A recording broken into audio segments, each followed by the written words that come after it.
At 1427, on June 14, 1944, a Sherman Firefly sat half hidden behind a Norman stone wall at the edge of Lingèvres. Inside, the air smelled like cordite that hadn't been fired yet. Hot metal, oil, sweat, and that unmistakable fear that arrives before the first shot. Sergeant Gordon Harris, 31 years old, had been in Normandy for 8 days. 8 days of watching Shermans burn, 8 days of learning that the German Panther didn't just kill tanks. It killed confidence. And across open fields, 5 Panthers moved forward like they'd done it 100 times. To the British Army, this moment wasn't supposed to exist, because the tank Harris commanded, the Firefly, wasn't supposed to exist either. British doctrine said, don't do this. Don't fight Panthers head-on. Don't open at long range. Don't risk your one specialist gun on an engagement you can't guarantee. And British military brass, the people who decided what tanks should be, what guns should fit, what ideas were realistic, had tried to bury the Firefly before it ever reached France. They called it impractical, mechanically unsound. A desperate hybrid built out of desperation, not planning. They were all wrong. Because the Panther had changed the math. A standard Sherman with a 75mm gun could hurt a Panther from the side, maybe from the rear, and only if distance and luck cooperated. From the front, at typical combat ranges, the Panther could take the hit and keep coming. The German gun could reach out. The Panther's frontal armor could shrug off what the Shermans threw back. So when 5 Panthers advanced toward Lingèvres, they weren't charging into danger.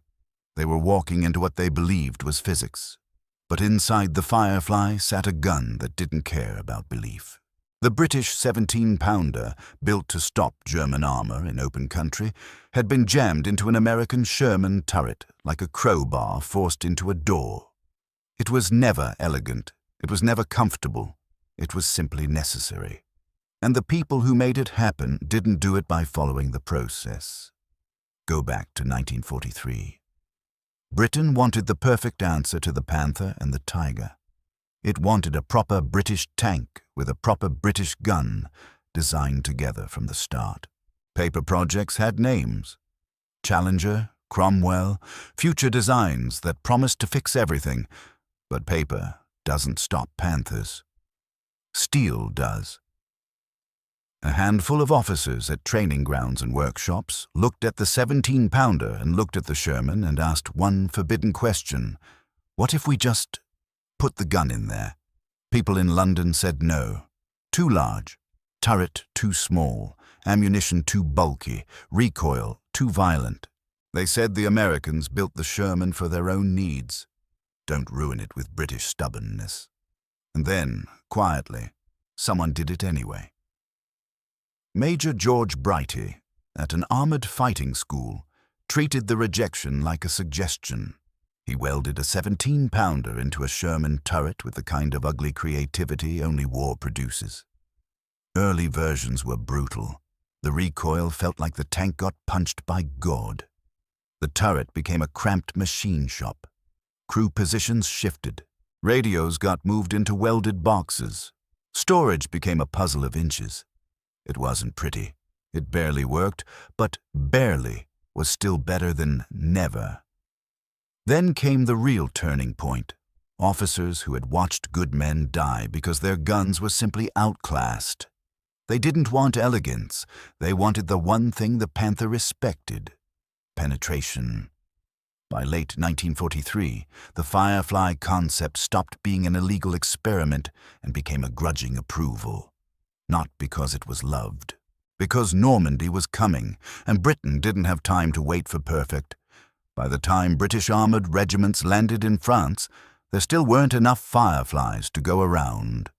The math was cruel. 1 Firefly per troop, sometimes 1 per 4 tanks. And the Germans learned fast. The Firefly's long barrel, longer than any regular Sherman's, was a beacon, a signature, a target. Orders spread through panzer units. Kill the Fireflies first, always. So Firefly crews did what men do when they know a spotlight is pointed at their coffin. They tried to cheat the eye. They smeared mud on barrels, wrapped them in netting, painted false muzzle brakes, anything to make the long gun disappear. It rarely worked.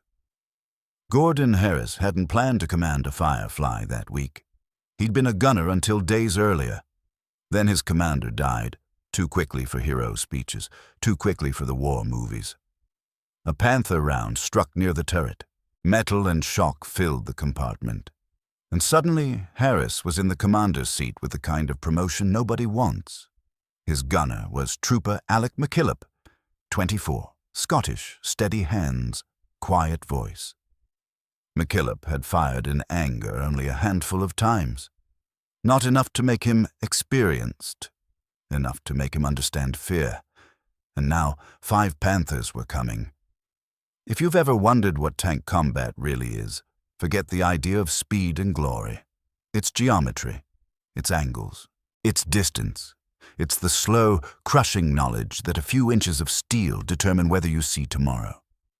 The Panther was 45 tons of sloped armor and confidence. Its frontal plate wasn't just thick, it was angled to make shells glance away.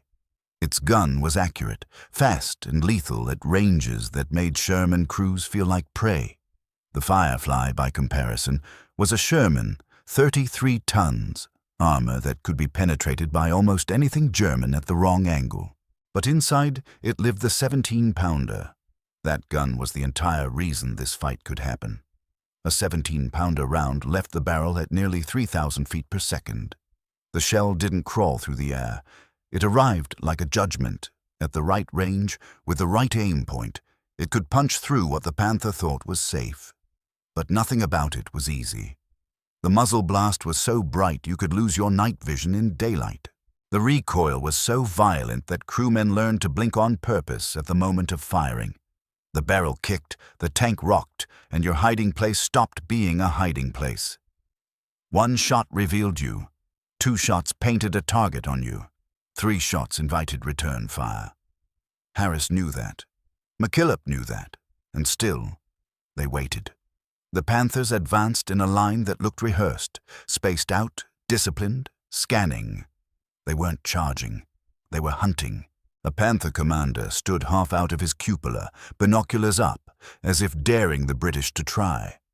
At 800 meters, a standard Sherman's gun might as well have been a protest sign.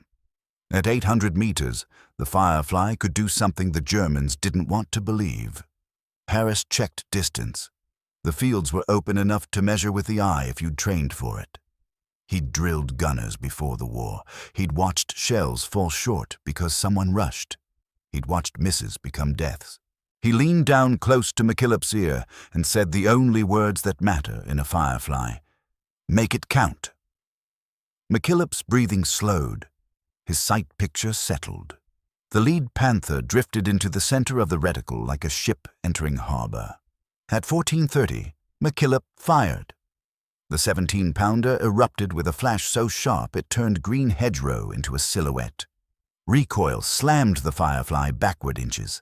Dust and smoke filled the compartment, and the world outside disappeared for a heartbeat. And then the smoke thinned. The lead Panther had a neat, cruel hole near the weak seam where armor met the turret ring. The tank rolled forward as if it didn't understand what had happened.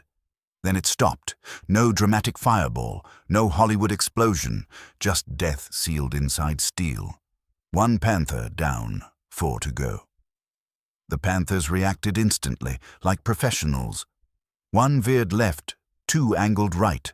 1 began reversing. They weren't shocked that a British tank fired. They were shocked that a British tank fired like that. And now they knew the Firefly's location, because the hedgerow in front of it was burning. Harris had seconds before return fire walked onto his position. Traverse right, he said calmly, because panic is contagious in a turret. McKillop swung the gun. The loader, crouched, sweating, heaved another 38-pound shell into the breech. Metal clacked. Breech shut. McKillop fired again. The second hit caught a Panther as it tried to angle away. The shell struck lower side armor near the suspension. This time, the result was immediate. A violent internal detonation that lifted the turret like a lid. A flash. A roar, the Panther became a furnace. 2 Panthers neutralized in under a minute. Now the German response arrived. 3 75mm shells slammed into stone and earth around the Firefly's wall. 1 burst left. 1 shattered rock dead on. The 3rd hissed overhead so close Harris felt it in his teeth. They had the range. The next volley would be accurate. Sir Harris didn't shout. He didn't freeze. He did something that separates survivors from wrecks. He moved. Reverse. Now. The Firefly backed away from the wall, tracks grinding, engine straining. They slid behind a barn. Temporary cover, thin cover, but enough to break the German gunner's rhythm. McKillop reloaded. The loader's arms shook. Those shells weren't just heavy, they were relentless. Every second you were loading, you were not shooting. Outside, the battle became a chessboard. The Panther on the left was trying to flank the village. The 2 on the right pushed forward, intending to divide British fire and find the Firefly. Standard German tactics. And the Firefly was alone. McKillop picked the flanker. Range, around 450 meters. The Panther's frontal armor faced them, harder shot, but the lower glacis, the transmission area, that was a point of possibility. Harris watched the enemy gun traverse toward their last position. McKillop didn't wait for perfect. He waited for possible. He fired. The shell struck low. The Panther lurched like it hit a hidden wall. It didn't explode. It simply stopped moving, mobility killed. The crew bailed out, silhouettes sprinting for cover. 3 Panthers out of the fight, 2 still mobile. And now the barn behind the Firefly began to splinter under incoming fire. Wood exploded, dust filled the air. The barn wasn't cover anymore. It was debris. The Firefly's position was exposed again, and the 4th Panther was closing fast, 400 meters and shrinking, gun pointing like a finger of accusation. Harris saw the moment every tanker fears. The enemy is about to fire, and you can almost feel the impact before it happens. He leaned toward McKillop. 1 shot. McKillop's reticle settled on the Panther's mantlet. Thick armor. Not ideal. But the tank was presenting only what it had, and what it had was about to kill them. McKillop fired first. The 17-pounder round hit the mantlet and still went through, because physics doesn't care about pride. The shell punched into the turret interior, and the Panther became a pressure cooker. The explosion that followed was violent enough to snap metal outward. 4 Panthers dealt with. Destroyed, disabled, burning, silenced. 1 remained. And that one, seeing 4 dead companions, did what smart predators do when prey turns dangerous. It hesitated. The last Panther began to reverse toward a tree line. For a heartbeat, Harris considered letting it go. 4 tanks stopped. Village defended. Mission accomplished. But Harris also knew what happens when a Panther survives a fight. It tells a story. It warns others. It brings friends. Within hours, every German crew in that sector would know a Firefly operated near Lingèvres, and if the Germans couldn't kill it with 5 tanks, they'd come back with 10. McKillop kept the sight on the reversing Panther. Range growing, 520, 540, 560. The Panther reached the edge of cover and paused. Then it turned sideways, presenting side armor briefly, as if the German commander wasn't fleeing after all. He was setting up a duel. Now the battlefield became something colder. 2 tanks, both hull down by terrain, both with gunners who understood exactly what 1 hit would mean. The Panther's 75mm was deadly at this range. The Firefly's armor could not survive a direct hit. Whoever fired second might not fire again. The German gun traversed. Harris watched the muzzle like you watch a snake's head. McKillop adjusted. Wind, distance, the thin slice of turret visible above the rise. Harris made a decision. Change the angle. Forward. 15 feet. Right. The Firefly crawled just enough to create a different line of sight. The Panther tracked it. The German fired first. The shell screamed past the Firefly's left side, missing by a few feet, close enough to slap the air around them like a fist. The Panther gun recoiled. Dust rose. The German gunner would recenter. McKillop fired while the enemy was still recovering from its own shot. A single flash, a single crack, and then a hit on the turret face. Right side, where armor could be penetrated if you were cruelly accurate. Smoke poured from the cupola. The turret stopped traversing. The last Panther became still. 6 minutes, depending on whose report you believe. 5 shots, depending on how you count a mobility kill and a burn-off. 5 Panthers, depending on whether you accept the highest claim or the conservative ones. This is why this story still starts arguments in armored circles. But everyone agrees on the part that matters. A single Firefly at Lingèvres stopped an armored thrust that should have crushed infantry in minutes. And it did it at ranges German crews believed were safe. They were all wrong. When the firing stopped, the village felt unreal, like the world had paused to check if it still existed. Standard Shermans emerged from behind buildings. Their commanders had watched the fight, like men watching a miracle they didn't fully understand. Their guns couldn't have helped. This had been the Firefly's job, the specialist's job, the unpopular hybrid's job. Harris keyed the radio, voice controlled. Enemy armor engaged. Multiple Panthers knocked out. Request reconnaissance on eastern approaches. He didn't brag. He didn't celebrate. Because the moment you celebrate in Normandy, the war takes it personally. British infantry moved forward cautiously, weapons raised, stepping around burning wrecks that radiated heat like open furnaces. An intelligence officer would later say the battlefield looked like a demonstration, like a training film made with real corpses. And within hours, officers arrived to measure holes, count impacts, argue about ranges, and turn a chaotic fight into a document. Because documents are how armies admit they were wrong without saying the words. Somewhere in those interviews, someone asked Harris a simple question: how did you do it? And the honest answer wasn't glamorous.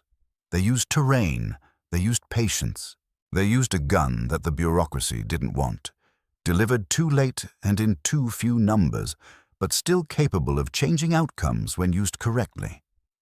The Firefly wasn't a better tank. It was a better answer. The German side learned a lesson too. They learned that the long-barreled Sherman was not just a curiosity, it was a priority threat. From that week on, German gunners looked for the Firefly's silhouette like hunters look for antlers. And Firefly crews learned what it means to be the one thing the enemy fears. They learned that being effective makes you famous, and being famous gets you killed. If you want to understand Normandy, this is the paradox. The weapons that saved lives also made you a target. The innovations that won battles also invited countermeasures, and victory in one village could make the next village deadlier. Harris and McKillop didn't end the war at Lingèvres. They didn't solve the Panther problem. They proved something smaller and more important, that long-range precision could break German armor confidence in the hedgerow country if you had the gun and the nerve to use it. Back in Britain, the people who had called the Firefly impractical began to ask a different kind of question. How many can we make? But make wasn't simple. Fireflies weren't built from scratch. They were conversions, workshop miracles, supply chain puzzles. Every conversion meant moving equipment, reworking turrets, rerouting radios, redesigning stowage, training crews to load and fire a gun that punished mistakes. So the Firefly entered Normandy as a scarce resource and quickly became the one thing everyone demanded more of. After Lingèvres, there were reports, some precise, some inflated, some messy, circulating through units. Firefly knocked out Panthers at 800. Firefly killed 5 in minutes. Firefly saved a company. In war, stories grow the way fires grow, fast, bright, and hard to control. But even if the numbers changed in retelling, the strategic consequence did not. British commanders began to treat long-range gunnery as a doctrine, not a gamble. They began to place Fireflies where they could see first, shoot first, and relocate before the return fire found them. And somewhere inside that doctrinal shift was the ghost of the moment behind the stone wall at Lingèvres. A moment where a Scottish gunner squeezed a trigger 5 times, or 4, depending on the argument, and proved that a Panther's frontal confidence could be punctured by a weapon the bureaucracy didn't want to build. Because the Firefly's real story isn't just about a duel. It's about wartime innovation, how an illegal workshop idea becomes salvation, how a rejected hybrid becomes a doctrine, how committees can be wrong, and how the battlefield is the final audit. And the cost of being right is paid not in paperwork, but in burning fields, shattered stone walls, and crewmen who blink on cue so they don't go blind, firing the only gun that matters. In the next part of this story, we're going to pull back and ask the uncomfortable questions. Why did Britain resist the Firefly for so long? What did it take, politically, industrially, psychologically, to admit a temporary fix was actually the fix that saved Normandy?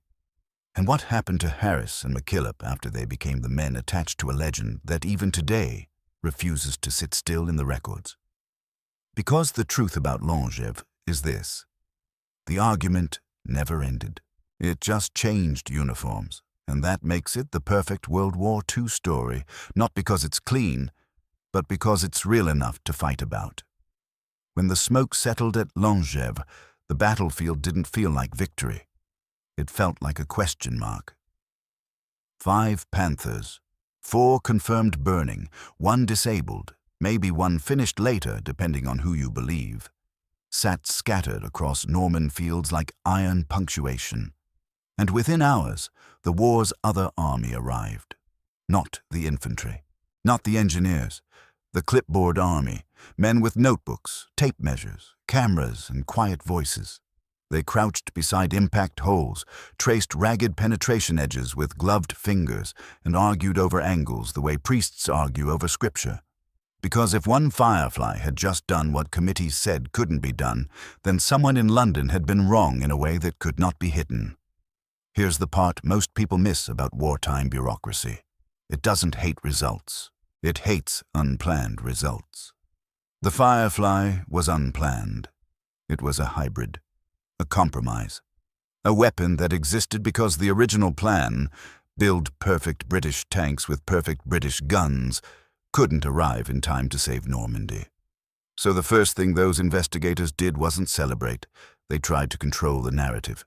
How many Panthers? At what range? How many shots? What ammunition? Who fired first? Because once you can define the story, you can decide what lesson it teaches. And the lesson was dangerous. If the Firefly worked, really worked, then the men who delayed it would have to answer for every Sherman crew that died, wishing for a gun that could reach. If the Firefly didn't work, if Lingèvres was luck, fog, bad German gunnery, then the system remained safe. The plan remained correct. The committees remained wise. So the story became contested almost immediately. Even on the same day, in the same regiment, you could hear multiple versions. It was 5 shots. No, he fired more. He just hit 5.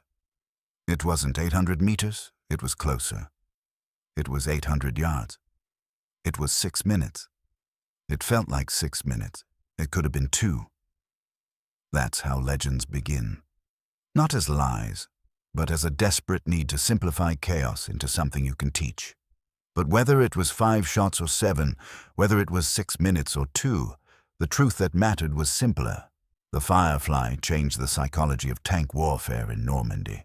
Before the Firefly, Panthers advanced with a confidence built on experience.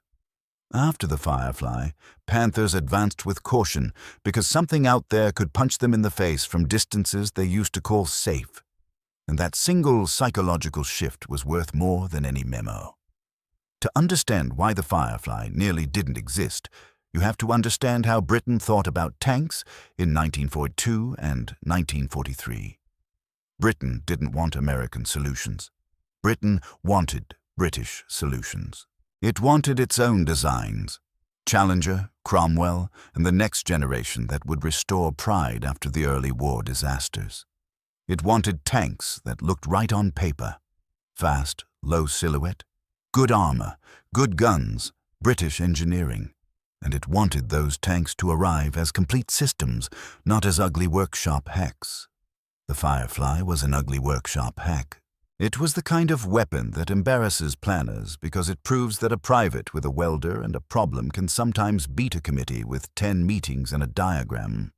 So when someone suggested mounting the 17-pounder into a Sherman, the instinctive reaction in certain rooms was no. No, because it breaks neat categories. No, because it admits that imported American hulls might be the backbone of British armor. No, because it signals desperation. And if you're in charge of morale, you don't like desperate.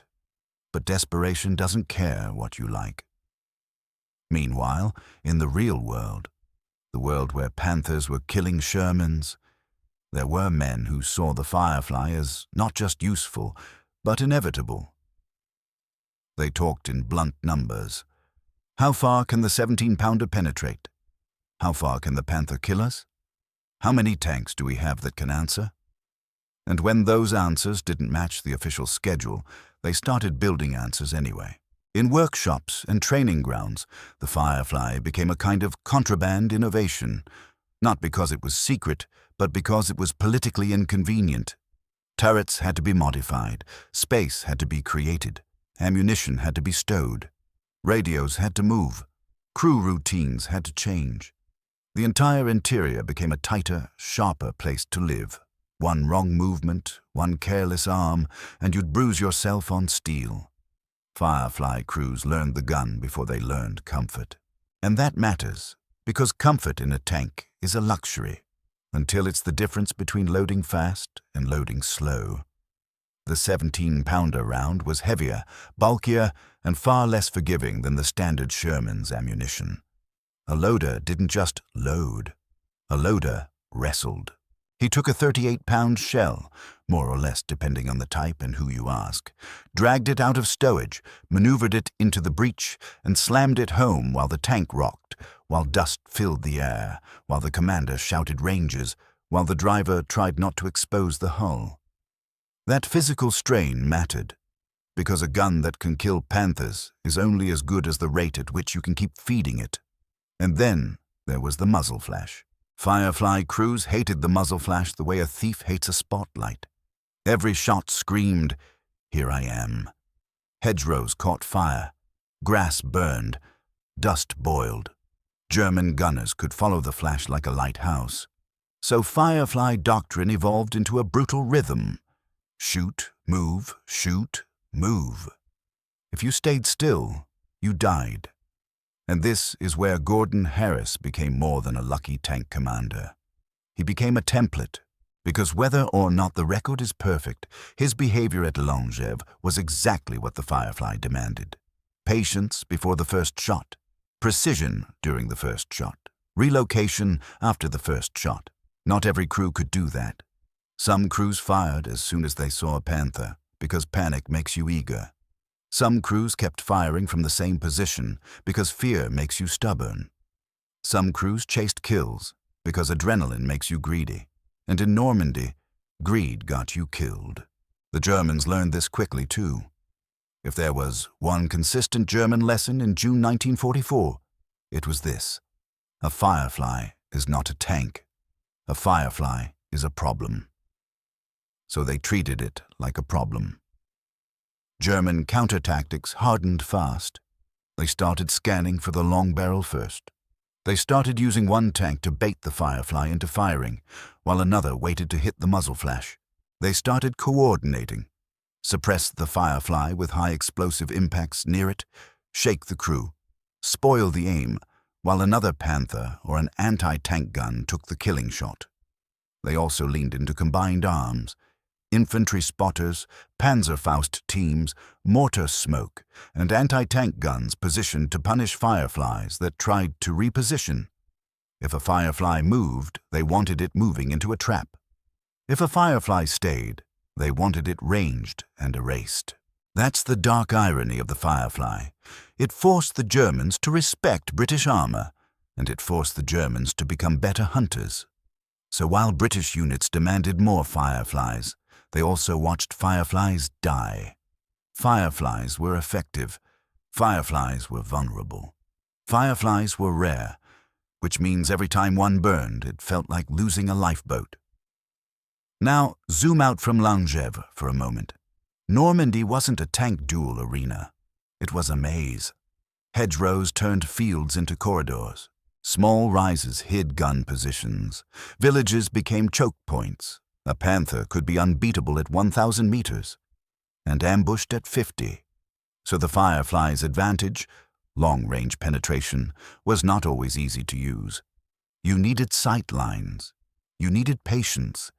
You needed a commander who understood that the best shot was sometimes the one you didn't take yet. Harris understood that. McKillop, however you spell his name, understood that in his bones after Lingèvres. Because once you've killed your first Panther, you stop imagining Panthers as monsters. You start imagining them as targets, and that mental shift is dangerous in both directions. After Lingèvres, their Firefly didn't become safer. It became more hunted. German crews talk. Even when they don't have radios, they have survivors, retreating infantry, damaged vehicles limping back to report. There's a Firefly near that village. It's good. It's killing Panthers. And once a Firefly earns a reputation, it becomes a trophy target. So the next weeks became a grind, not just fighting German armor, but surviving German attention. Operation names arrived like drumbeats: Epsom, Goodwood, Bluecoat, each promising a breakthrough, each delivering a new kind of hell. Harris and McKillop learned what most legend stories skip. They learned that the hardest part isn't the famous 6 minutes. It's the next 60 days. Days of moving by night, hiding by day. Days of cleaning the gun, checking the sights, re-zeroing after rough travel. Days of keeping the crew calm enough to aim. Because the Firefly's greatest strength, precision, evaporates if the crew is rattled. And the crew was rattled, not by fear alone, by exhaustion. The loader's shoulders ached constantly. The driver's hands cramped from steering through hedgerow gaps. McKillop's eyes burned from staring through the sight in dust and smoke.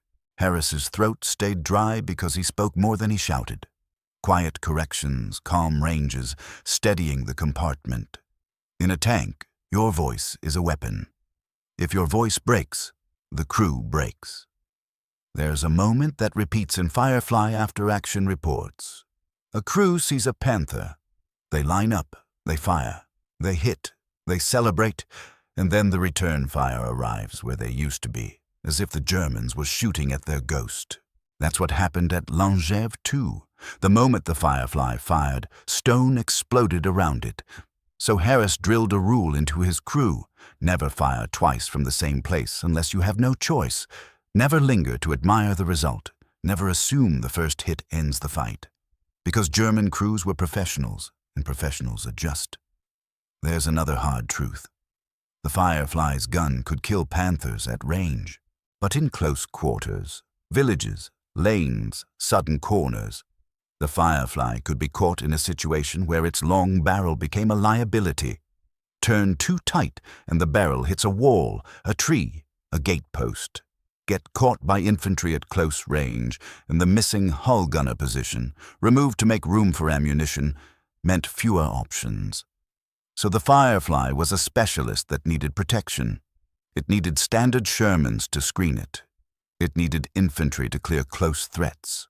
It needed commanders who understood that the Firefly was not a solo hero tank, it was the squadron's long-range tooth. Lingèvres was an exception. Doctrine tried to make sure it stayed an exception.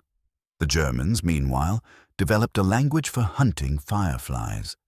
They didn't always say Firefly. Sometimes they said the long one. Sometimes they just pointed and shouted. They learned to look past the chaos and search for the signature: long barrel, rear radio box silhouette, the way a Firefly sometimes sat back. hull down, not charging like a normal Sherman. And once spotted, a Firefly could receive an entire platoon's attention, because a Panther commander knew something simple. If I kill the Firefly, the other Shermans become prey again. So Firefly survival became a numbers game. How many Fireflies can we field? How many can we keep alive? How many crews can we train to shoot with discipline instead of panic? And in that struggle, Lingèvres became propaganda, even if no one called it that. Not propaganda for the public, propaganda for the armored corps. A story told in mess tents, in maintenance lines, in training briefings. One Firefly stopped 5 Panthers. Hold your fire. Let them come. Make it count. Move after you shoot. Whether or not the exact details were perfect, the lesson was perfect for morale. Because it told British tankers something they desperately needed to believe. Panthers can die. But morale stories have side effects. They create pressure. They create expectation. They make average crews feel like failures if they can't perform miracles. And this is where Harris and McKillop's story becomes more human. Because after the legend, they still missed shots. They still faced moments where the gun jammed, or the sight fogged, or the loader fumbled because his arms were trembling from fatigue. They still faced German ambushes where no amount of long-range penetration mattered because the first hit came from an 82-millimeter gun hidden behind a hedge. The war didn't care about legends. It cared about angles. There's a scene reported in different forms. Some versions swear it happened. Some say it's exaggerated. But it captures the Firefly's daily reality. A Firefly rolls into a lane to reposition, the barrel leading like a spear. A German anti-tank gun, a Pak-40, maybe an 88, fires, and the round hits the turret at an angle that should kill them. But it glances, or it cracks the surface without penetrating, or it punches into a non-critical space. The crew survives by inches and luck. They back out, they relocate, and then the commander realizes his hands are shaking. That's Normandy, not the 6 minutes, the 6 inches. As July approached, the British response to Firefly reality matured. They stopped treating Fireflies as a novelty. They started treating them as a doctrine. Tank troops began placing Fireflies slightly back, giving them sight lines and overwatch positions. Standard Shermans moved forward to provoke enemy armor into revealing itself. Infantry learned to mark suspected anti-tank gun positions, so Fireflies didn't blunder into them while repositioning. And you can almost feel the institutional embarrassment in those changes. Because every one of those changes was a quiet admission, we should have done this earlier. Production and conversion also accelerated. Again, depending on whose numbers you trust. Workshops in Britain ran conversions hard. Crews in Normandy begged for more Fireflies the way drowning men beg for rope. Commanders filed requests that sounded less like paperwork and more like pleas. Because the Firefly didn't just kill Panthers, it changed German behavior, it forced caution, it bought time, and time in Normandy was blood. Now, this next part is where comment sections ignite. Claims began to circulate that Fireflies accounted for a huge percentage of British heavy tank kills in northwest Europe. Some say 50%, some say 60%. Some numbers are inflated, some are drawn from narrow datasets. Some are repeated because they sound good. And here's the truth. Even if the exact percentages are arguable, the battlefield effect is not. When British units had Fireflies, they could fight German armor with a confidence they didn't have with standard Shermans. When they didn't, they avoided armor duels or paid for them in burning wrecks. So in practice, the Firefly became the tank everybody wanted, and the tank everybody feared becoming. Feared becoming, because to be a Firefly crew was to paint a target on your own turret. German gunners weren't stupid. If you're choosing which Sherman to kill first, you choose the one that can kill you at 700 yards. So Firefly crews tried new camouflage tricks, mud clods on the barrel, cloth wraps, wire mesh sleeves. even painting the muzzle area to mimic the shorter 75mm profile from a distance. Sometimes it fooled a nervous gunner for a second. Sometimes it didn't fool anyone at all. The long barrel still announced them. By midsummer, Harris and McKillop's crew, if we follow the legend's timeline, had notched more kills. Panthers, Panzerwaffes, assault guns, the kind of targets that make a troop commander stare at the gunner like he's trying to understand what he's seeing. But those kills came with near misses that never show up in tidy summaries. A Panzerfaust that hit the wrong angle and failed to penetrate. A 75mm round that shattered stone into the turret opening without killing anyone. A moment when the loader dropped a round because his arms simply gave out. Survival was not a straight line. It was a series of narrow escapes punctuated by violence. And here's where the Firefly's deeper lesson emerges. Long-range precision isn't just a technical capability. It's a discipline. It's the decision to wait when your instincts scream to shoot. It's the decision to move when your instincts scream to stay. It's the decision to fire only when the shot matters. Harris's calm, quiet voice, steady commands became part of that discipline. McKillop's steadiness, slow breathing, careful lead, refusal to rush became the other half. Because a 17-pounder is a scalpel that kicks like a mule. It rewards patience and punishes panic. The Germans adapted again. They began using smoke more aggressively to deny long sight lines. They began spreading tanks to avoid giving a Firefly multiple targets in a single arc. They began pairing armor with anti-tank guns that could hit Fireflies as they shifted position. Firefly Doctrine responded with its own adaptations. Fire from concealment, not from the obvious gap. Relocate along covered lanes. Use infantry scouts to spot Panzerfaust teams. Coordinate. The Firefly kills armor. The troop kills everything else that threatens the Firefly.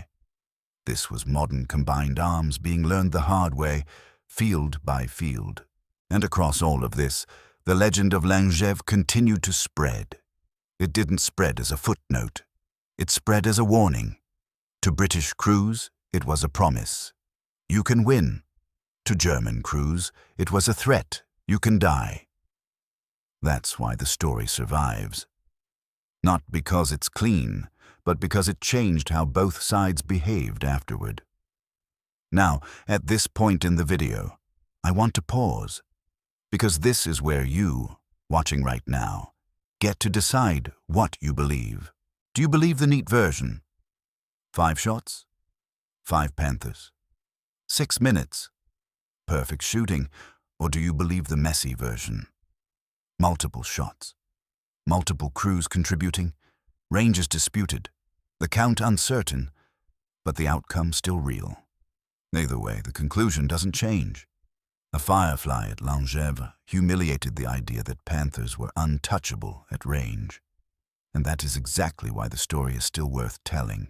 If you want more stories like this, the ones that aren't just battles, but arguments that never ended, hit the like button. It tells YouTube to push this to people who actually care about the details, the contradictions, and the human side behind the steel. Subscribe if you haven't already, because we're rebuilding these moments from fragments. After-action reports, crew memories, and the parts history books don't have space for. And drop a comment right now. Do you think the 5 shots, 5 Panthers version is accurate? Or do you think it became legend because it was too useful not to repeat? I read the comments. This is where the debate lives. Now back to the consequences. By late July and into August, Firefly allocation began to shift. Again, the exact timing varies by unit and availability, but the trend is clear. Commanders demanded more of the only gun that could reliably face Panthers at range. The Firefly became less one special tank and more the backbone of the troop's plan. Because Normandy taught a brutal arithmetic. If your troop has no long-range punch, you fight German armor on German terms. If your troop has a Firefly, you can force German armor to fight on your terms, at least sometimes. And sometimes is the key word. Because the Firefly never made Normandy easy. It made Normandy possible. Goodwood, in particular, proved something painful. Even with Fireflies, massed armor could be shredded if it drove into prepared anti-tank guns and minefields. The gun mattered, but terrain and preparation mattered more. So Doctrine did not become trust the Firefly. Doctrine became use the Firefly correctly. Hull down, overwatch, shoot and scoot, fire discipline, infantry cooperation. These phrases sound clean. They were written in dirty smoke. Somewhere in that period, a British training bulletin, whether formal or informal, would have reduced the Lingèvres lesson into something like, engage Panthers at long range, aim for weak points, do not duel from exposed positions, relocate after firing. And every tanker reading it would have understood the unspoken line. Because a Firefly at Lingèvres did it, and we need you to believe you can too. That's what armies do with rare victories. They turn them into doctrine. And then the Germans adjusted yet again. They started prioritizing Firefly kills so hard that crews in ordinary Shermans began to notice something terrifying. Sometimes the Germans ignored them. A standard Sherman would fire, miss, or hit harmlessly, and the Panthers would barely react. But if a Firefly fired once, just once, German attention snapped toward it like a trap closing. That's the price of being the only threat that matters. So Firefly crews developed a kind of paranoia that kept them alive. Never silhouette your barrel against the scare line. Never park where the long gun is visible from multiple angles. Never assume the enemy hasn't already spotted you. And when you did fire, do it with the cold understanding that return fire was already coming. If we follow the legend of Harris and McKillop, their Firefly survived deep into the campaign, through France, into Belgium, toward the battles that turned into names you can recognize on modern maps. And the end of their run wasn't glamorous. It wasn't a duel. It wasn't 5 perfect shots. It was what usually kills tanks, a hidden gun, a well-placed ambush, a single impact that does what it's designed to do. Because the war doesn't care who you are, it cares where you park. One day, a round hits where no amount of skill can save you. The engine compartment, the ammunition stowage, the wrong angle of the turret. The tank becomes a furnace, and the crew scrambles out with seconds to spare. And when you climb out, coughing, ears ringing, eyes burning, you realize something that every tanker learns eventually. Your tank is not your identity. Your crew is. A Firefly can be replaced. A crew cannot, at least not quickly. So if Harris and McKillop survived, it wasn't because the Firefly was invincible. It was because they treated it like a fragile weapon that had to be handled with respect. After the war, the legend shrank. The men went home. They didn't write grand memoirs. They didn't tour stages. They didn't build careers on the story. They did what most veterans did. They tried to become ordinary again. And that's why the story became easier to reshape. Because when the living witnesses are quiet, the loudest voice becomes repetition. 5 shots, 5 Panthers, 6 minutes. It's clean. It's satisfying. It fits into a training lecture. So it keeps getting told. But here's the real reason the Lingèvres story matters, even if you strip the legend down to the bare minimum. It demonstrates what happens when technology, training, and doctrine collide at the exact right moment. A gun strong enough to matter. A crew disciplined enough to use it. A battlefield that offered the sight line. An enemy confident enough to advance. And then, suddenly, confidence becomes wreckage. That is the pivot point. Not the number of Panthers. The pivot. Modern tank doctrine still revolves around the same principles that were carved into Normandy fields in 1944. See first, shoot first, hit first, move. Everything else, armor thickness, speed, silhouette, matters less than the first accurate shot and what you do immediately after. The Firefly didn't invent those principles. but it forced British forces to live by them in real combat against one of the best medium tanks of the war. And that brings us back to Gordon Harris and Alec McKillop. Whether you view them as flawless heroes or skilled soldiers caught inside a story that grew too neat, their moment at Lingèvres still carries a clean, brutal truth. A committee can delay a weapon. A bureaucracy can argue over feasibility. But the battlefield will decide what works. And when the battlefield decides you are wrong, it doesn't send a memo. It sends Panthers. So the next time you hear someone say, "That idea will never work," remember the long-barreled Sherman behind a stone wall in Normandy. Remember the quiet command, "Make it count." Remember the flash that turned a hedgerow into fire. And remember that sometimes the impossible solution is the one that arrives just in time to keep men alive.